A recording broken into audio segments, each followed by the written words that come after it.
বন্ধ কলকারখানা খুলতে বেসরকারি বিনিয়োগ বাড়ানোর তাগিদ প্রধানমন্ত্রীর। প্রকল্প অনুমোদন প্রক্রিয়া আরও সহজ করার নির্দেশ। প্রকল্প বাস্তবায়নে অপচয় দুর্নীতি রোধে ডিসিদের কঠোর হওয়ার নির্দেশ। গুণগত মান বজায় রেখে দুর্নীতি কমিয়ে এই সব প্রকল্পগুলো বাস্তবায়ন। হাওড়ে কৃষকের আগামী 3 মাস অর্থ সহায়তা দেওয়া হবে।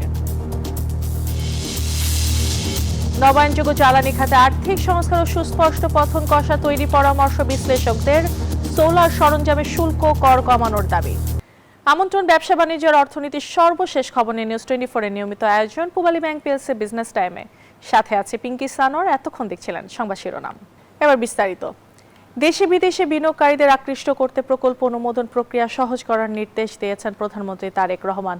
একই সঙ্গে দীর্ঘদিন ধরে বন্ধ থাকা সরকারি কলকারখানাগুলোতে যারা আন্তরিকভাবে বিনিয়োগ করতে চান তাদের প্রয়োজনীয় সহযোগিতা দেওয়ার আশ্বাসও দিয়েছেন তিনি।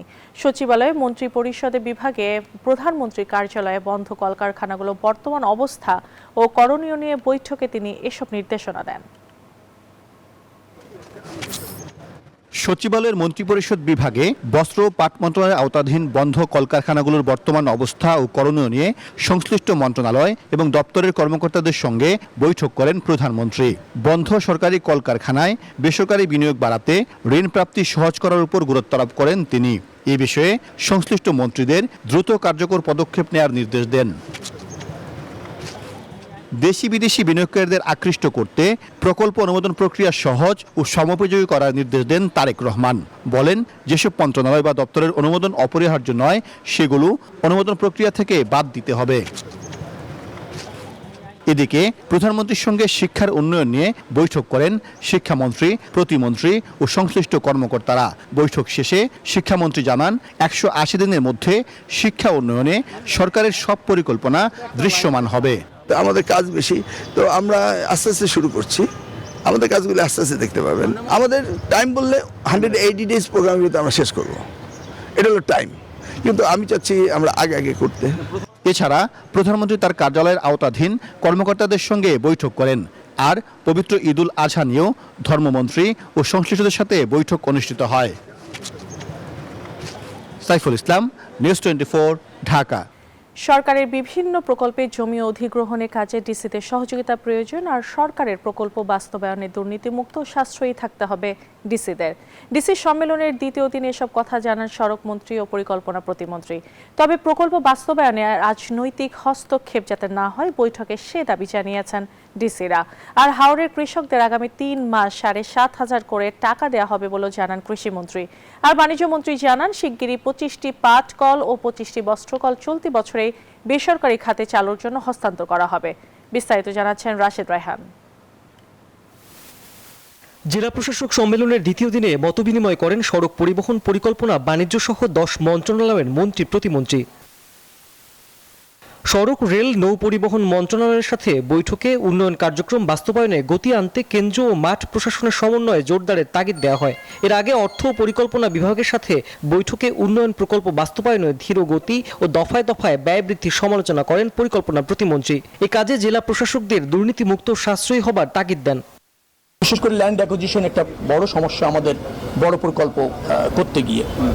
রাস্তার 2 পাশ দখল, রাস্তার উপরে বাজার, নদীগুলি বা সরকারি জায়গায় ক্রমাগতভাবে দখল হয়, এ ব্যাপারে তাদেরকে আরো অ্যাটেনশন দিতে বা কার্যকর পদক্ষেপ নিতে বলা হয়েছে। 17 সালের প্রকল্প নেওয়া হয়েছে, এখনো সেটা চলমান। কয়েক দফা সংশোধন এবং ব্যয় বৃদ্ধি পাচ্ছে, ব্যয় ব্যতিরেকেও সময়সীমা নির্ধারণ বাড়ানো হচ্ছে। এইসব ক্ষেত্রে যে বাধাগুলো হচ্ছে, কেন প্রকল্প যথাসময়ে এবং সাশ্রয়ীভাবে আমাদের বাস্তবায়ন হয় না, সেইগুলো আমরা চিহ্নিত করার চেষ্টা করছি। বিভাগীয় কমিশনার ও জেলা প্রশাসকদের পক্ষ থেকে জনদুর্ভোগ কমানো, আইন শৃঙ্খলার উন্নয়ন, পর্যটনের বিকাশের পরিবেশ নিশ্চিত করতে নানা প্রস্তাবনা উঠে আসে। হাওড়ের কৃষকদের আগামী 3 মাস অর্থ সহায়তা দেয়া হবে বলে জানান কৃষিমন্ত্রী।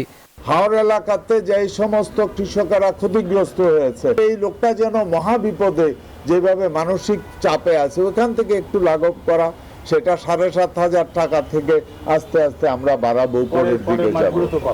বাণিজ্য মন্ত্রী দ্রব্যমূল্য স্থিতিশীল রাখতে জেলা প্রশাসকদের তদারকি বাড়ানোর নির্দেশ দেন। বন্ধ 50টি বস্ত্র পাট কারখানা চালুর কথাও জানান তিনি। আমাদের অনেকগুলি মিলই পাট এবং বস্ত্র খাতের এটি প্রক্রিয়াতে আছে, যেগুলি বেসরকারি খাতে যাবে, এই বছরের মধ্যেই যাবে। আর পর্যায়ক্রমে এই 25-50টা মিলি অনেকগুলি গিয়েছে, বাদবাকিগুলি যাবে, প্রক্রিয়াধীন আছে। দেশের পর্যটন খাতকে গতিশীল করতে মাস্টার প্ল্যান হচ্ছে জানিয়ে সংশ্লিষ্ট মন্ত্রী পর্যটকদের নিরাপত্তা নিশ্চিতের তাগিদ দেন।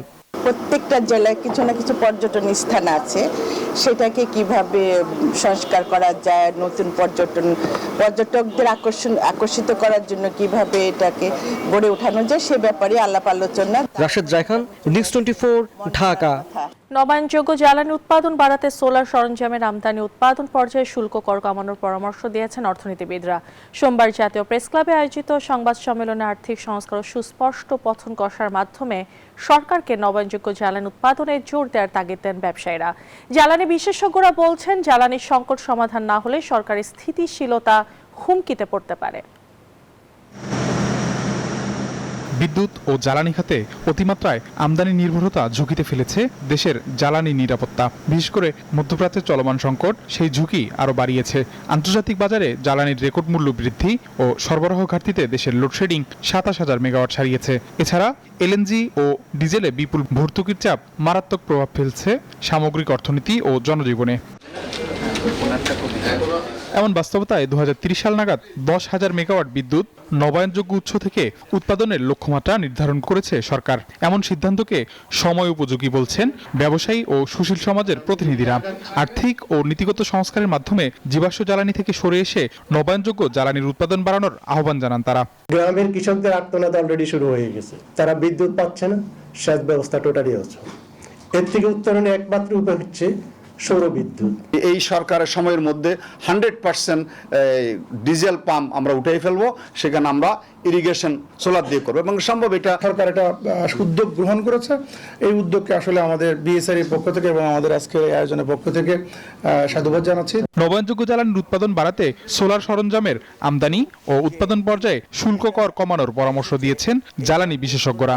তারা বলছেন, জ্বালানি সংকট সমাধান না হলে সরকারের স্থিতিশীলতা হুমকিতে পড়তে পারে। এই সরকার 5 বছর কাটাতে পারবে না, ইম্পসিবল, যদি তারা এনার্জি প্রবলেমটা সলভ না করে। এমন একটা অবস্থায় আমরা আছি যেটা কল্পনা করে যে হিসাবে মেলে না। অন্য সবাই যতখানি সমস্যা পেচ্ছে তার থেকে সবচেয়ে বেশি সমস্যা শিল্পে যদি যান, ওখানে হাহাকার। জ্বালানি খাতের বাজেটে জীবাশ্ম জ্বালানির ভর্তুকি থেকে সরিয়ে নবায়নযোগ্য জ্বালানি ও গ্রিড আধুনিকায়নে বরাদ্দের আহ্বান জানান সংশ্লিষ্টরা। আবি আব্দুল্লাহ, নিউজ 24, ঢাকা। দেশের বিভিন্ন স্থানে ব্যাংক গ্রাহকদের আন্দোলনের বিষয়টি গভীরভাবে পর্যবেক্ষণ করছে বাংলাদেশ ব্যাংক। গ্রাহকদের নামে কোনো অরাজকতা বা নির্দিষ্ট ব্যক্তির স্বার্থ রক্ষার চেষ্টা চলছে কিনা সে বিষয়েও কেন্দ্রীয় ব্যাংক সতর্ক অবস্থানে রয়েছে।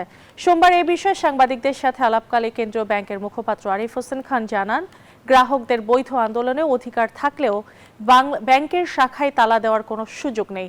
এমন পরিস্থিতিতে আইন শৃঙ্খলা রক্ষাকারী বাহিনী প্রয়োজনীয় ব্যবস্থা নেবে।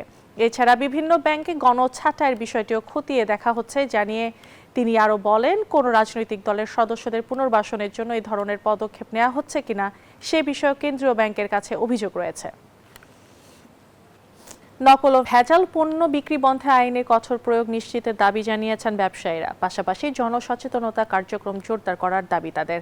সোমবার দৈনিক কালের কণ্ঠ কার্যালয়ে আয়োজিত অবৈধ পণ্যের দৌরাত্ম্য, ব্যবসায়ীদের নাভিশ্বাস ও করণীয় শীর্ষ গোল টেবিল বৈঠক আলোচনায় এসব দাবি তোলেন ব্যবসায়ীরা। দেশে বাড়ছে নকল ও অবৈধ পণ্যের বিক্রি, এতে ক্ষতির মুখে পড়ছেন ভোক্তারা, ব্যবসা হারাচ্ছেন প্রকৃত ব্যবসায়ীরা। এমন অবস্থায় ভেজাল ও নকল পণ্য বাজারজাত বন্ধে করণীয় বিষয় এই গোলটেবিল আলোচনার আয়োজন করে কালের কণ্ঠ পত্রিকা। এ সময় ব্যবসায়ীরা বলেন, আইন শৃঙ্খলা রক্ষা বাহিনীকে ফাঁকি দিয়ে কিংবা ম্যানেজ করে ভেজাল পণ্য সরবরাহ হচ্ছে বাজারে, যা বন্ধে সরকারকে আরো কঠোর হতে হবে। নিশ্চিত করতে হবে আইনের যথাযথ প্রয়োগ। বিএসটিআই এর কোনো অ্যাপ্রুভাল বা কোনো নাই, ওগুলো কিন্তু ম্যান্ডেটরি, বাট এই প্রোডাক্টগুলো কিন্তু প্রচুর পরিমাণে বাজারে আছে, বাট এইগুলোর উপরে অ্যাকচুয়ালি কারোরই কোনো নজরদারি নাই। আপনি যদি এটা ল করেন এবং এটার যদি স্ট্রিক্ট এনফোর্সমেন্ট যদি না ইন্ট্রোডিউস করেন, তাহলে ভয় হবে না। ভয় না হলে মানুষ এটা কন্টিনিউ করতে থাকে। সুতরাং আমাদেরকে যেটা দরকার, আইনের শক্ত ইমপ্লিমেন্টেশন দরকার আছে। আলোচনায় অংশ নিয়ে অর্থ ও পরিকল্পনা মন্ত্রণালয়ের উপদেষ্টা রাশেদ আল মাহমুদ তিতুমির বলেন, অবৈধ ও ভেজাল রোধে সামাজিক সচেতনতা এবং জবাবদিহিতা বাড়াতে হবে। দুর্নীতির থেকে সমাজকে বেরিয়ে আনা, দ্বিতীয় হচ্ছে যে আইনের শাসন নিশ্চিত করা, এবং তৃতীয়ত হচ্ছে জবাবদিহিতা নিশ্চিত করা। কারণ জবাবদিহিতা না হলে তো এই আইনের প্রয়োগ হবে না। অনুষ্ঠানে আরো উপস্থিত ছিলেন কালের কণ্ঠের সম্পাদক হাসান হাফিজ, নির্বাহী সম্পাদক হায়দার আলী ও বার্তা প্রধান ফারুক মেহেদী সহ অন্যান্যরা। সুতরাং প্রত্যেকটা নাগরিকের দায়িত্ব এটাকে আমরা যেন সম্মিলিতভাবে এগিয়ে যেতে পারি, প্রকৃত গণতান্ত্রিক সংস্কৃতি যেন প্রতিষ্ঠা করতে পারি। প্রমা চৌধুরী, নিউজ 24, ঢাকা। শেষ করছি পূবালী ব্যাংক বিজনেস টাইম। ধন্যবাদ।